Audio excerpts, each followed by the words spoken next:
자, 잘 쓰셨죠? 예. 네. 등기 대상 또 보도록 하죠. 등기 대상에서 나오는 것이 이제 여러분 교재에서 실체법, 절차법 나오는데, 등기 대상에서 볼 거, 이건 시험에 나올 건 아니고요. 개념만 좀 이해하시길 바랍니다. 실체법이란 법률이 있고, 또 하나가 절차법이란 말이 따라붙는데, 실체법은 민법이 따지는 법이 실체법이고, 절차법은 부동산 등기법이 따지는 법이에요. 서로 법이 다르다 보니까 등기하는 사항이 좀 차이가 발생합니다. 이제 아직 뭐 186조란 말 쓰면 안 되니까, 민법 같은 경우 등기하라고 규정한 것은 법률 행위를 통해서 주인이 바뀌는 경우만 등기하도록 규정을 합니다.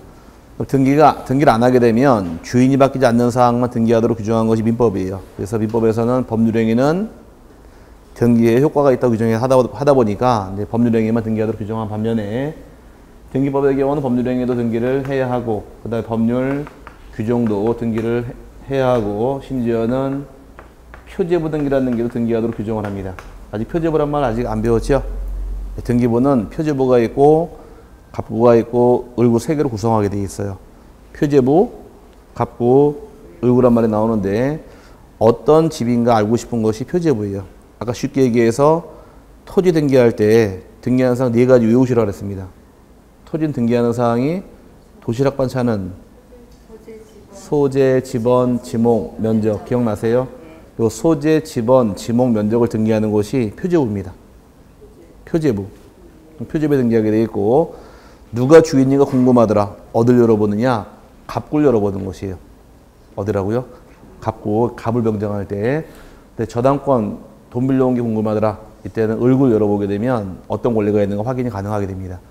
그럼 소유권을 기재하는 것은 갑구고, 소유권이 아닌 권리는 을구로 등기하게 되어 있어요. 그럼 아직 안 배웠지만 지상권은 소유권이에요? 소유권이 아니에요? 소유권이 아니죠? 그러면 을구로 가는 겁니다. 전세권은 갑구, 을구, 임차권도 을구, 지역권도 을구, 소유권만 갑구로 가는 겁니다. 그리고 이게 이제 구성인데, 누가 주인인가 궁금하게 되면 갑구를 보는 것이고, 저당권 등 소유권이 아닌 권리는 을구를 보는 거예요. 어떤 부동산인가 궁금하더라. 이때는 표제부를 열어보면 확인할 수 있게 됩니다. 그럼 등기할 수 있으면 다 등기사항으로 포함을 시켜버려요. 그러다 보니 등기할 사항은 등기법이 훨씬 범위가 넓어요. 그래서 여러분 교재에서 이건 낼 건 아니니까 간단히 개념만 좀 이해하시는데, 실제법의 경우는 여러분 교재 보시니까 1번에 등기해야 물권 변동이 생기는 거다 나와 있고, 2번에 민법 제 186조라고 나와 있죠. 법률 행위만 등기해라요.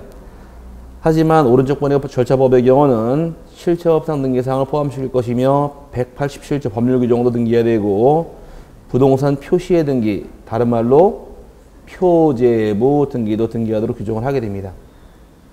그러다 보니까 범위는 어디가 더 넓어요? 절차법이 넓어요? 실체법이 넓어요? 절차법이 넓다라고 설명을 드렸는데, 그래도 헷갈리시면 방법은 하나밖에 없네. 민법 이중환 교수님이 등치가 커요? 제가 커요? 제가 크죠? 네, 그래서 제가 크니까 등기사항이 제가 더 많은 겁니다. 개인적으로 이동기 교수님이 개론 강의 하시죠? 이중환 교수가 또 민법 강의 하죠? 저랑 다 친구예요. 네. 제 욕 안 하던가요? 안 해요? 제 욕 잘하던데? 아직까지 욕 안 했어요? 아직 본색에 드러나지 않았구나. 좀 드러나면 이제 욕을 많이 합니다. 그래서 다음 페이지로 가게 되면 이제 그림으로 설명드릴게요. 시험에 나올 건 아니니까. 실체법에서 등기할 사항은 가로 안에 다음 페이지 넘어가서 156페이지에 맨 꼭대기 그림을 원이 2개가 있죠. 까맣게 칠해진 게 실체법 민법이고, 허연 바탕이 절차법 등기법입니다. 어디가 넓어요? 절차법이 훨씬 넓죠. 그것만 간단히 이해하시면 되고, 시험을 내는 건 아닙니다. 두 번째, 등기 대상이 물건이란 말이 나오는데, 물건은 일단 크게 나눠서 토지와 건물 등기하는 것이 기본 틀이에요. 등기하는 물건의 경우는 현재 등기부가 토지와 건물 나눠져 있다 보니까 토지하고 건물로 인정이 되는 경우에 등기를 하게 됩니다. 토지라고 칭하는 것은 지적법상 하나의 필지로 확정이 된 경우 등기하는 것이 기본 원리고, 건물도 한동 건물로 구획이 정리가 된 경우 등기하는 것이 여기 과정인데, 하나의 필지로 인정하는 것은 대장성 나와 있으니 별 문제가 없지만 건물의 경우는 하나의 건물로 보는 것이 여러 가지가 있습니다. 일반적으로 하나의 건물이 이렇게 하나에 대지하는 하나의 건물이 있대요. 이것도 한동 건물로 인정하게 돼 있고 반대로 하나의 대지 안에 건물이 여러 개가 있더라요.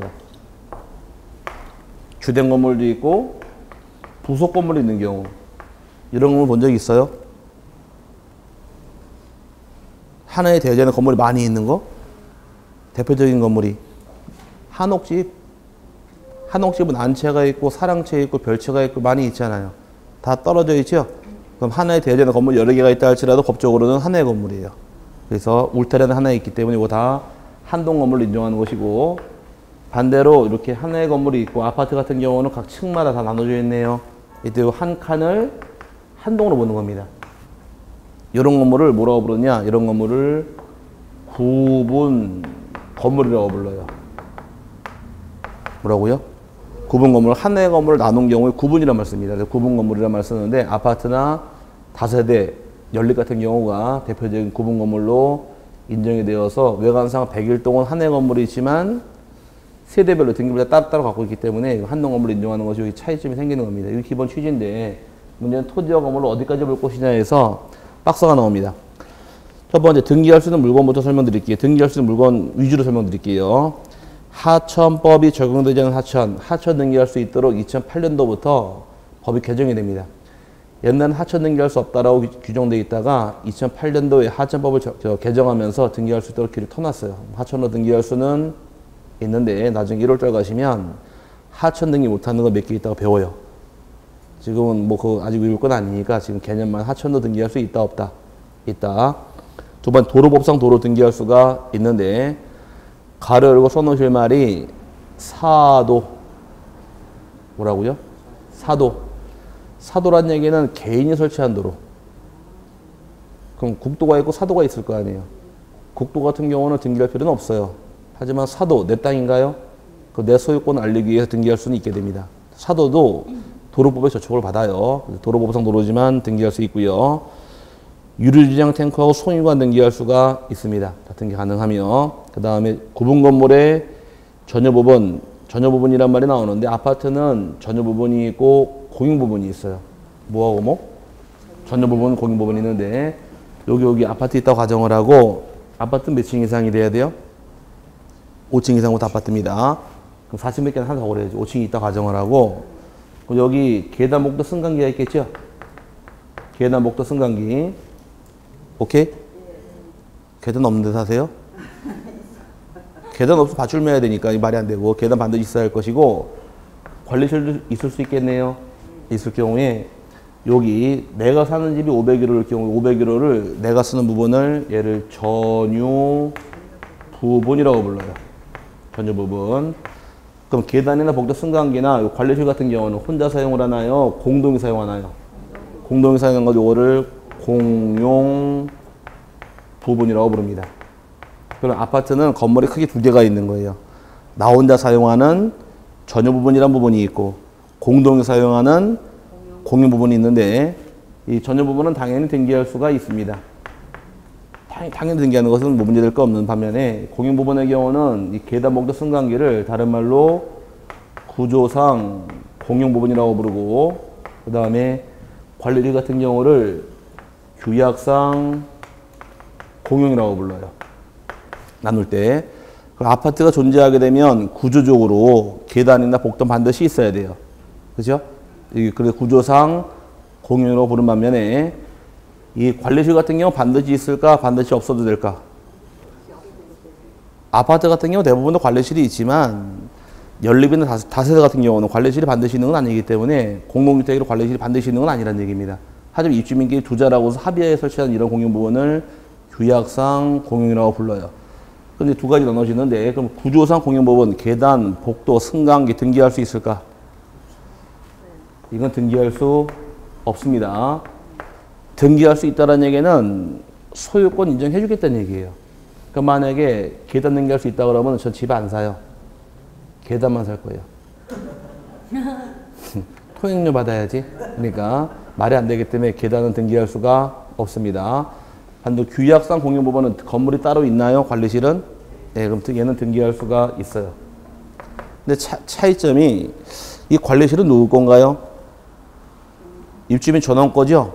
그럼 누구 건을 알리려고 소유권을 굳이 알리기 위해 등기부를 둘 필요는 없으니까 희한한 것이 이 규약성 공인부분은 등기부를 두긴 두지만 표제부만 가지고 있지 갑굴구가 없습니다. 그래서 규약성 공인부분은 등기할 수가 있더라요. 아파트 관리실도 등기부가 있다 없다? 있습니다. 그래서 이따 나와요. 밑에 가서. 그래서 여러분 교재에서 구분 건물의 전용 부분 등기할 수 있고 그 다음에 규약성 공인부분 등기할 수가 있더라요. 하지만 오른쪽 칸에 4번에 구조상 공인부분은 등기할 수가 없는 겁니다. 구조상 공인부분은 모르면 하더라. 쉽게 얘기해서 계단, 승강기면들 기하시고 규약성 공인부분은 뭘로 이해하실 것? 아파트 관리실이다 이렇게 이해하시면 구별이 가능하고요. 그 다음에 내려와서 아파트의 지하실 등기할 수가 있습니다. 그래서 지하도 나중에 상가 진 다음에 지하 상가도 분양을 해요. 그 다음에 농업용 고정식 온실 등기할 수가 있습니다. 농업용 고정식 온실이라는 얘기는 유료 온실이에요. 등기할 수 있는 반면에 반대로 오른쪽에 비닐하우스 등기할 수는 없습니다. 비닐하우스가 가설이죠, 가설. 뜯어보면 없어지니까 그건 함부로 등기하는 건 아니란 얘기예요. 그럼 아파트 모델하우스 등기할 수 있을까? 모델하우스 다른 말 견본주택 등기할 수 없습니다. 뜯어버리면 다 없어지니까. 하지만 유료 온실만 등기할 수 있어요. 그래서 아니 쓰지 마시고 5번에 있잖아요. 가설 건축물하고 모델하우스 등기 안 되고요. 비각 등기할 수 있더라. 비각이 뭡니까? 참 어려운 말인데 비각이 뭐예요? 예. 종각은 아세요? 전철역? 종각역 가면 뭐가 있나요? 고심각종이 있고 이 종을 보호하려고 누각을 세워놨죠? 종을 보호하기 세운 누각을 뭐라고 부르느냐 얘가 종각이에요. 누각이. 반대로 광개토대왕 비석이 있더라. 이 비석 보호하려고 세운 누각이 있더라. 이 누각을 뭐라고 부르냐? 비석을 보호하는 누각을 비각이라고 부르는 겁니다. 그럼 종각 등기할 수 있을까 없을까? 아, 비각 등기할 수 있으니까 종각도 등기할 수 있어야지 당연히. 이해 갔어요? 그럼 종각이나 비각은 벽이 있어요? 지붕이 있어요? 벽이 있어요? 없어요? 벽이 있으면 종소리가 안 퍼지니까 벽은 없어. 기둥만 있어야죠. 지붕은 있나요? 네, 건물로 등기할 수 있냐 없냐 가장 큰 기준이 지붕이 있냐 없냐예요. 지붕이 있으면 등기할 수 있어요. 지붕이 없으면 등기를 못합니다. 그 사이로, 저 비각은 뭔지 이해했다고 가정하고요. 그 다음에 사이로가 뭘까? 사이코가 아니라 사이로. 사이로라는 것은 원통용 쇠로 지은 건축물을 사이로라고 불러요. 원통용 쇠로 지은 건축물들. 저 레미콘 공장 가게 되면 이 동그란 이런 쇠로 지은 큰 구조물들이 있잖아요. 또 큰 목장 가면은 이렇게 사료 보관하는 동그란 이런 구조물들. 그게 사이로예요. 뭔 말인지 갔어요? 네, 나중에 그래도 모르시면 네이버 창에다가 사이로 친 다음에 검색을 딱 누르면 사진 딱 나올 거예요. 그럼 사이로 쇠로 지은 원통형 건물들을 뭐라고 부른다? 사이로라고 부릅니다. 등기할 수가 있어요. 그 다음에 공동주택 지하주차장 등기할 수가 있는데 지하주차장의 경우는 또 개인이 소유할 수는 없다요. 이건 부속 건물로 등기할 수 있다가 대법원 판례입니다. 또 공동 지하주차장은 밑에 거기 가로 안에 써있죠. 부속 건물이라고. 예, 개인이 소유할 수는 없다요. 개인이 소유할 수 있다 그러면 또 마찬가지로 전 아파트 한 사고 뭘 사느냐? 주차장 살 겁니다. 주차비 받아야죠. 그래서 공동주차장 내 앞으로 등기할 수 없는 거예요. 구속 건물로 등기는 가능하게 됩니다. 이게 차이점이고 반대로 오른쪽에 공유 수면화의 토지, 공유 수면화의 토지라는 것은 바닷가 같은 걸 의미하는 거예요. 등기할 수 없고요. 방조제, 부속시설물, 배수, 관문, 양수기 등기가 안 됩니다. 그럼 방조제 등기할 수 있을까? 방조제 등기할 수 있어요. 쉽게 얘기해서 자, 아파트 전용 부분 등기할 수 있나요? 있죠? 그럼 자, 우리 집이 501호다. 501호 당연히 얘는 등기할 수 있는 겁니다. 오케이? 근데 501호 현관 문짝 등기할 수 있을까? 이건 등기 못 하겠죠? 아니 집 사시면 안방 문자, 현관 다 따로 등기한 거 아니잖아요. 501호만 등기한 거 아니에요. 그러니까 501호만 등기하는 거지 현관 문자가 등기하는 것이 아니란 얘기예요. 그럼 방조제까지 등기할 수 있지만 배수 관문은 등기하는 게 아니란 얘기입니다. 등기는 어디까지만? 방조제까지만 등기하는 거예요. 방조제가 우리가 지목부에 원래 지난주에 설명드렸었는데 방조제 지목은 제방입니다. 그래서 조수, 자연유수, 모래, 바람을 막기 위한 방조제, 방수제, 방사제, 방파제까지는 지목이 제방입니다. 라고 설명드린 게 있었걸랑요? 자, 제방으로 등기할 수는 있습니다. 방조제. 그럼 등기 어디까지만 하시라고요? 제방까지만. 마찬가지로 방수문 등기 안 되고요. 그 다음에 구조상 가설건축물 모델로 설명드렸고, 양어장 등기 안 되고, 5개 수용장 등기 안 됩니다. 그 다음에 비닐하우스 등기할 수 없고, 급유 탱크 등기할 수 없고요. 지하상가나 시장 복도에 복도나 계단, 이 복도와 계단이 또 뭐다? 공용 부분. 등기 당연히 안 되겠죠. 네, 터널, 교량, 터널 등기 다 할 수가 없어요. 한강 다리가 건축물인가요? 건축물이죠? 한강 다리 누구 거예요? 그 누구 건지 딱 알아야, 또 등기부 봐야 알아요? 등기할 수 없다요. 그래서 그런 거 등기 안 해도 상관없습니다. 이게 이제 물건에 대한 설명인데, 물건에 대해서 나중에 책 보시면 몇 개가 더 있어요. 그러니까 지금은 간단히 외우지 마시고 저절로 외우십니다. 기본 틀은 요것만 잡으세요. 아직은.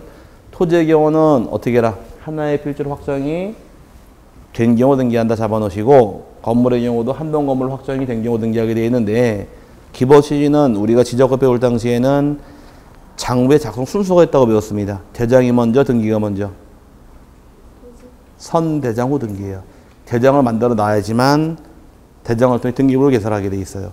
그러다 보니까 하나의 필지라는 얘기는 토지대장이 있든 반대로 건축물, 임야대장이 있든 대장이 있는 경우에 등기를 하게 되는 것이고, 건물의 경우도 마찬가지예요. 건축물 대장이 있을 경우에 등기를 하게 되는 겁니다. 이게 차이점이에요. 그럼 대장이 없는 경우는 원칙으로 등기할 수가 없어요. 그래서 항상 대장이 먼저냐 등기가 먼저냐 그 순서는 선, 대장, 후 등기 순이에요. 그래서 첫 시간 설명드릴 당시에 여러분이 건축허가 받아 집을 짓게 되면 공사 끝났네요. 이 건물 써도 되겠습니까? 라고서 사용 승인을 받아야 돼요. 옛날 말로 준공을 받아야 됩니다. 그럼 준공이 딱 떨어지게 되면 구청에서 건축물 대장이 작성이 돼요. 승인 떨어지자마자. 그럼 대장이 만들어졌나요? 먼저? 그럼 대장 한 통을 떼가지고서 등기소 가서 등기 신청하는 게 과정이라는 얘기예요. 순서는 선대장, 후 등기순입니다. 등기 대상인 권리 나오는데, 등기 대상인 권리의 경우는 요것도 나중에 다 따져야 돼요. 권리는 일단 물권이 등기하는 경우도 있고 채권 등기하는 경우도 있는데, 아직까지 물권은 안 배웠으니까 종합적으로 설명드릴게요. 물권의 경우는 이제 나중에 민법 공부하시게 되면 크게 둘로 나눠요. 본권이라는 권리가 있고, 또 하나가 점유권 둘로 세분하게 됩니다. 이런 말 들어본 적 있어요? 점유권은 현재 점유하고 있으면 점유권 인정되는 거예요. 본권은 점유할 수 있는 권리예요. 뭐라고요? 점유할 수 있으면 본권이라고 부르고, 점유를 하고 있으면 요거는 점유권 있다고 부르는 겁니다. 그러면 여러분 손에 점유권 있나요? 있죠? 그럼 점유권 손에만 쥐고 점유권이 있는 거예요. 그럼 도둑놈도 점유권이 있다 없다? 있다. 그럼 제가 자, 이 볼펜을 제가 훔쳤어요. 줘봐요 빨리. 한번 해보겠다는 거 지금? 자, 볼펜 제가 훔친 경우에 제가 도둑니은이죠?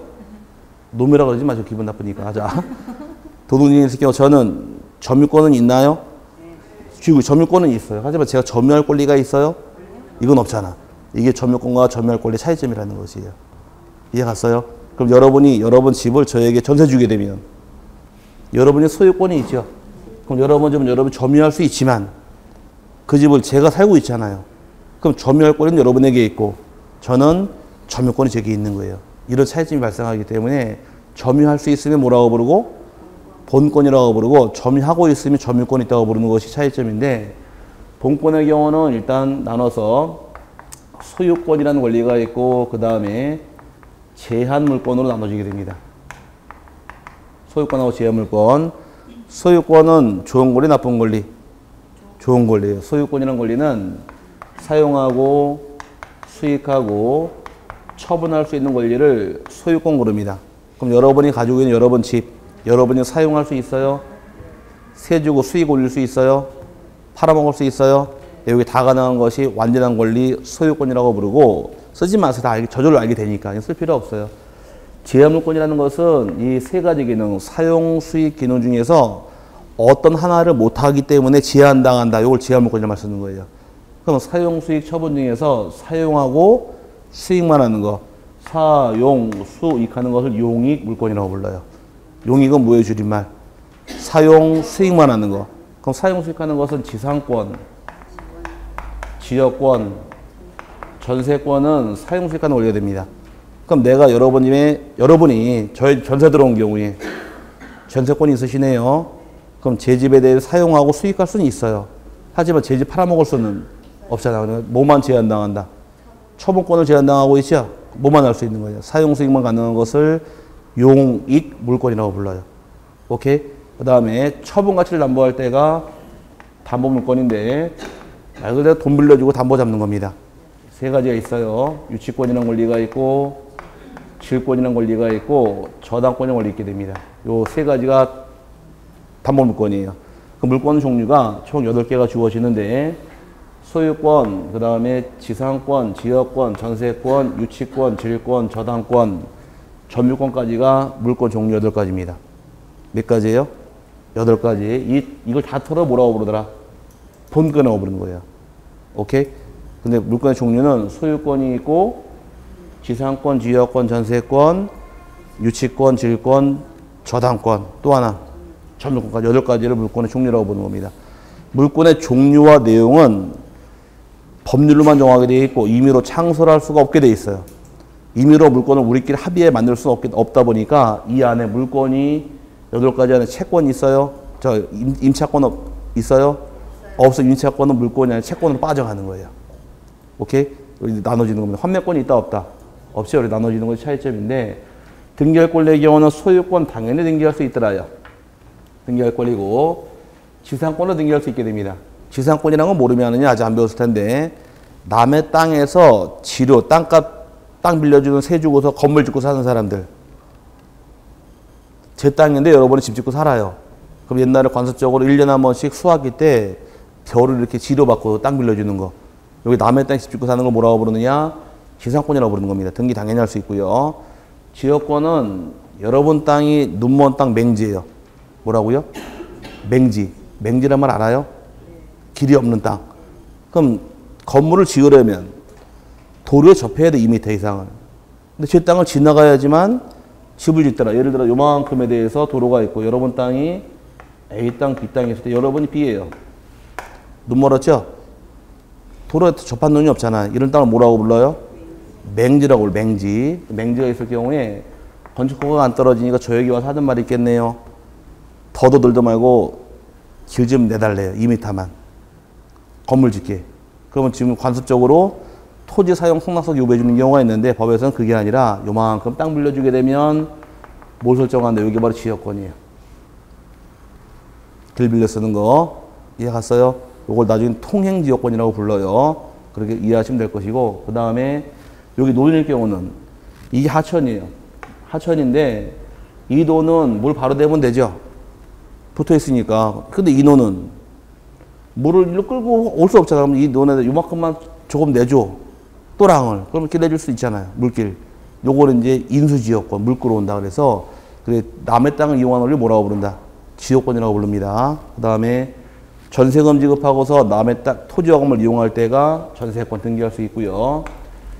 유치권은 등기할 수가 없다요. 유치권은 항상 점유를 수반하게 되어 있어요. 점유권을 상실하면 유치권도 상실하게 되는데, 유치권을 점유권 등기하게 되면 등기소 불나요. 결혼하셨나요? 결혼 안 하신 분, 여자분들 중에. 아니, 여자분들 중에 남자 말고. 결혼 안 했어요?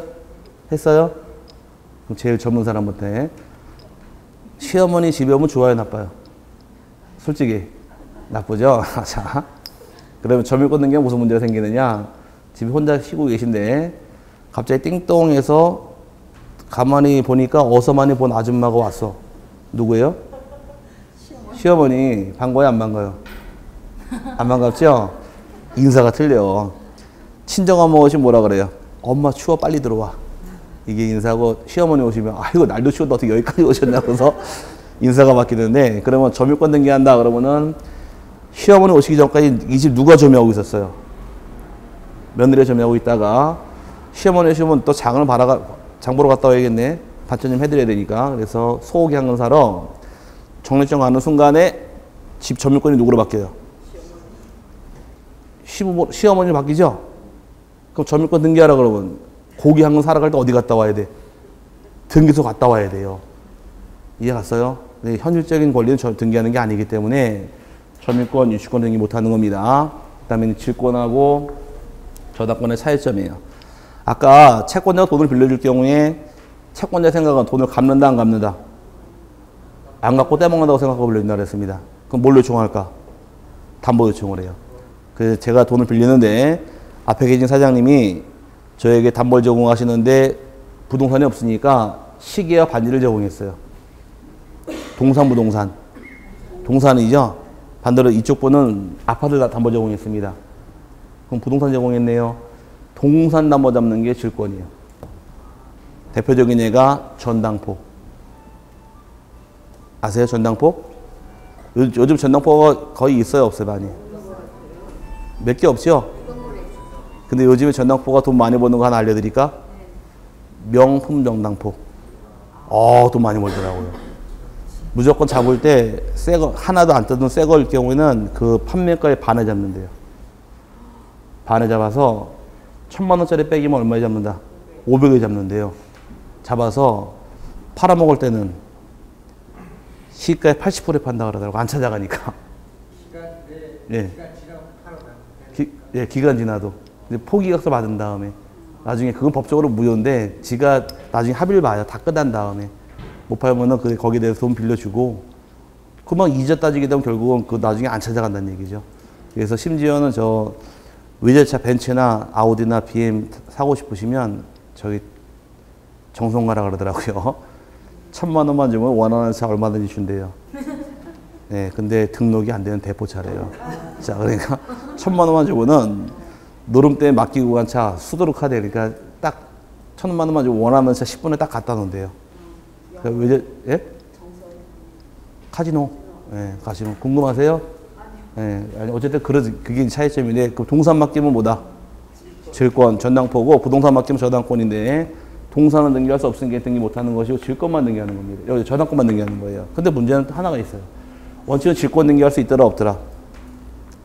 없어요. 하지만 예외적으로 단 질권 중에서 권리 질권이라는 질권이 있게 됩니다. 뭐라고요? 권리 질권 등기할 수가 있다요.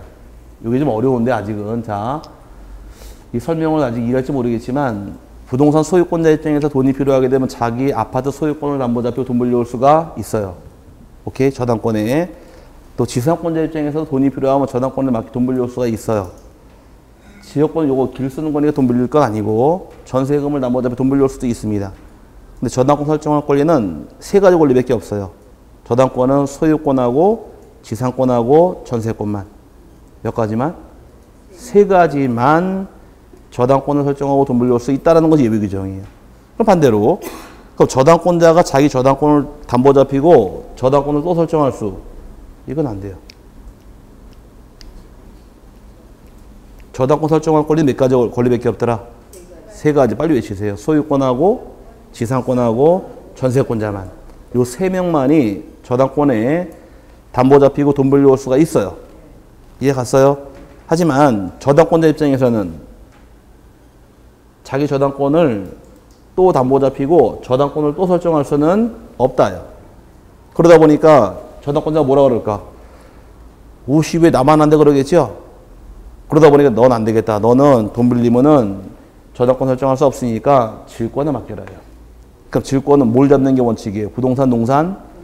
동산을 잡는 게 원칙이지만 반대로 저당권을 잡은 경우에 이거를 권리를 잡았다. 권리 질권이라 말씀 겁니다. 권리 질권만 등기할 수 있어서 이게 물권 등기하는 6가지예요. 등기하는 권리가 소유권, 지상권, 지역권, 전세권, 저당권, 동산 질권이 아니라 권리 질권까지만 등기할 수가 있다가 되는 것이고, 그다음 여기까지 민법상 개념이고 하나 추가시킬 것이 플러스 채권, 담보권이라는 권리가 추가가 됩니다. 요게 올해부터 채권 담보권은 특별법을 통해서 동산, 즉 채권을 맡기는 경우가 대상인데, 자, 그럼 질권은 아까 뭐라 그랬어요? 전당포라고 그랬었죠? 쉽게 얘기해서 전당포 주인이 저당권 잡고 돈 빌려줄까요?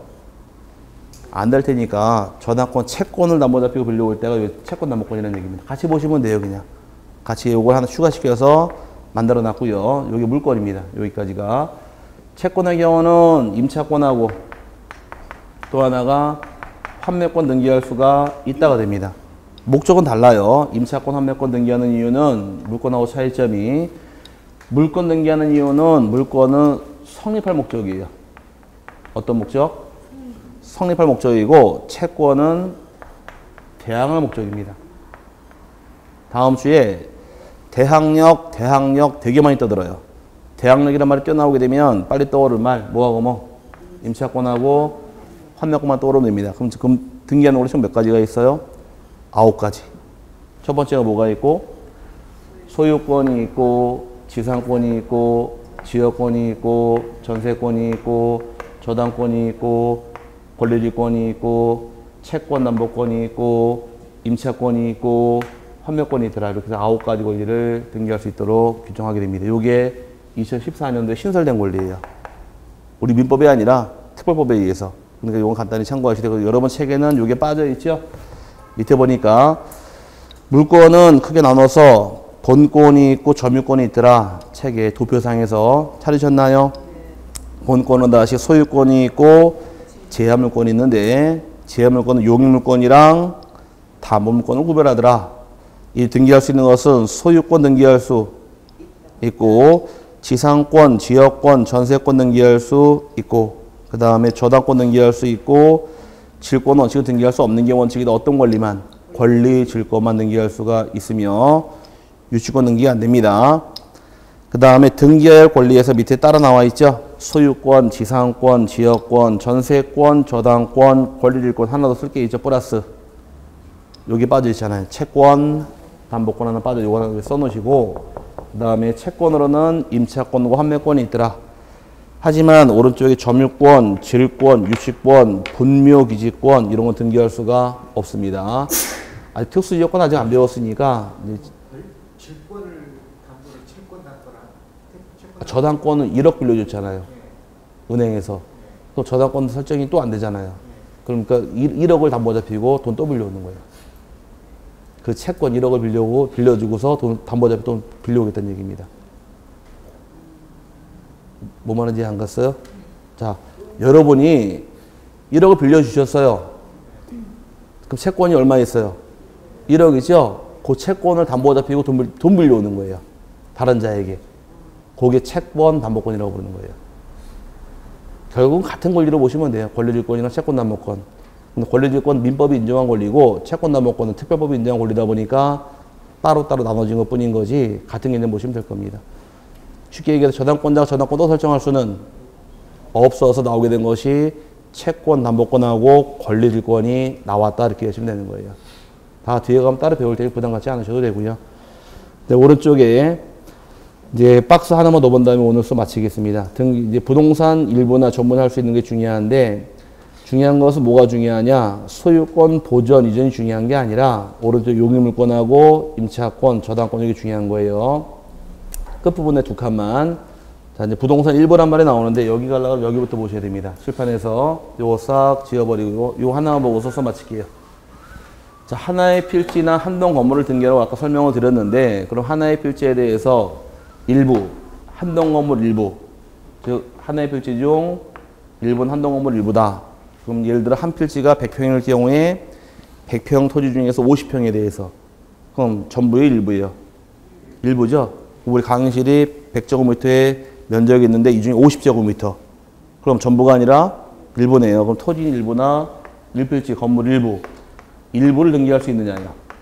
1필지 일부는 등기할 수 있을까 없을까 원칙은 쉽게 이해하시면 돼요. 등기하는 단위가 토지의 1필지 단위.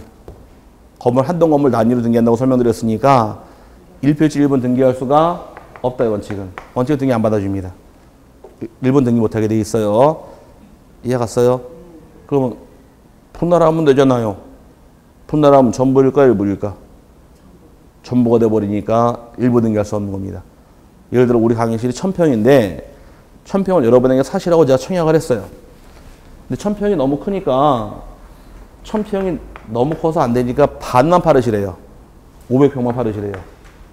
그럼 1000평 중 500평만 팔아먹을 수는 없잖아요. 어떻게 해야 돼 먼저? 분할을 해야 되죠? 분할을 해서 500평 500 나눠지게 되면 요거 팔 수 있겠네요. 요걸 팔아먹은 경우에 전부이다 일부이다.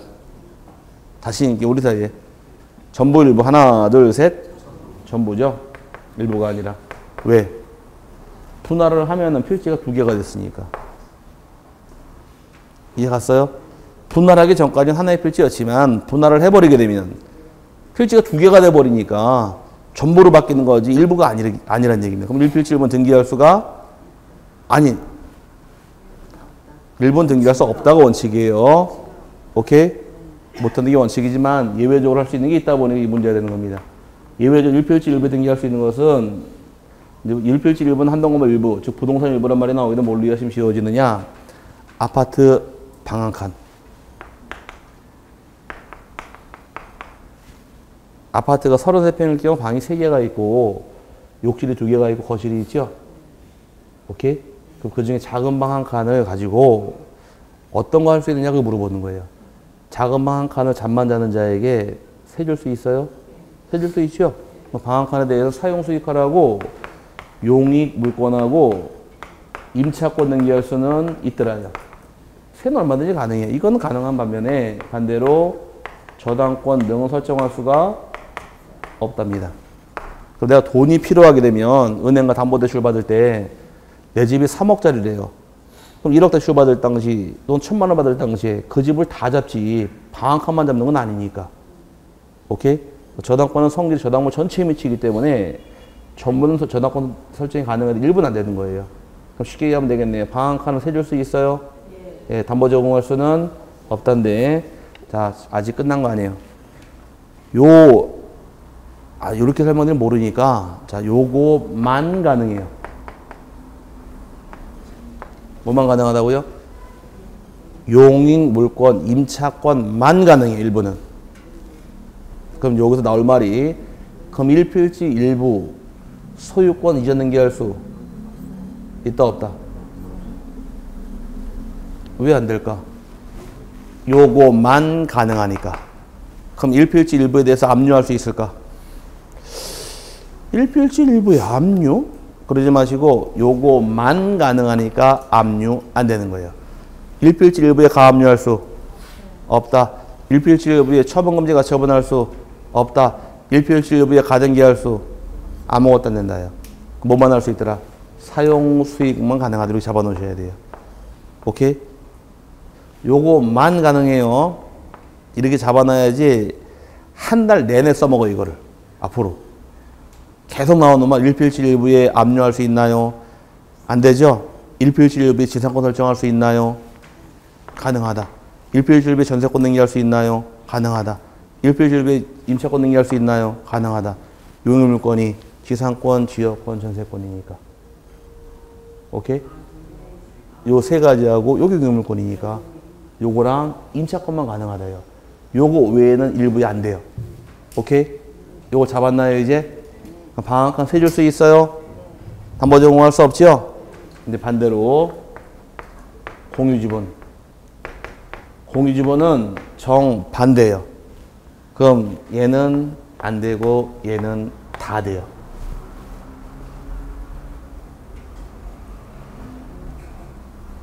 그래서 여러분 교재에서 밑에 부동산 일부란 말 나와 있고 공유지분 나와 있죠?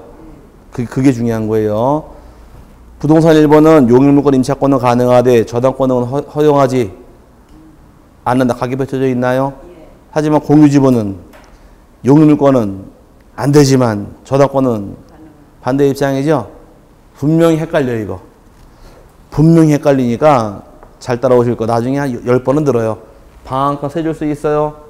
방 한 칸 세줄 수는 있지만 담보 제공할 수는 없다. 잡아놓으시고 공유 집어는 정반대예요. 그러니까 둘 다 외우시면 헷갈리니까 이거를 잡는 거예요. 방 한 칸 세줄 수는 있지만 담보 제공할 수 없다. 잡았으면 공유 집어는 정반대니까 공유 집어는 용의 물건 등기할 수는 없더라도 지분은 얼마든지 처분의 자유로워서 저당권 등기할 수도 있고 지분을 압류할 수도 있고 공유 지분 가압류 들어올 수 있기 때문에 나도 이걸 다 잡으셔야 돼요. 그러니까 같이 잡으면 둘 다 외우고 둘 다 따로따로 외운 다음에 머리 한번 흔들게 되면 다 섞여버리니까 하나만 정확히 잡으시라는 얘기예요. 방 한 칸 세줄 수는 전 알아요. 자, 방 한 칸 세줄 수는 있어. 담보 제공할 수는 없다. 잡은 상태 공유 지분은 정 반대로 기 잡아 놓으시면 나중에 여러 번 써먹으니까 여기까지가 오늘 진도입니다. 3절의 등기의 종류부터는 다음 주부터 설명을 드리도록 할게요. 등기법은 좀 어려워요. 이제 지금 슬슬 맛보고 있는데 지금 등기법 들어오니까 뭐 어떤 말이 자꾸 나와요. 민법이란 말이 자꾸 튀어나오죠. 등기법은 순서가 민법 후 등기예요. 민법 공부가 안 돼 있으면 등기법은 저만 즐거워요. 그러니까 그래서 제가 등기법은 한 6개월 수업을 들어야지 귀에 들어온다 그랬어요. 민법 공부되기 전까지는 저만 즐겁죠. 여러분 하나도 이해가 안 되니까 부담 갖지 마시고 처음에 편안하게 들으시길 바래요. 나름대로 쉽게 설명하고 있는데 저만 쉬운 건 아니죠. 네, 어쨌든 자, 다음 주에 뵙도록 하고 오늘 고생들 하셨습니다. 조심히 들어가시고 다음 주에 뵙겠습니다. 수고하셨습니다.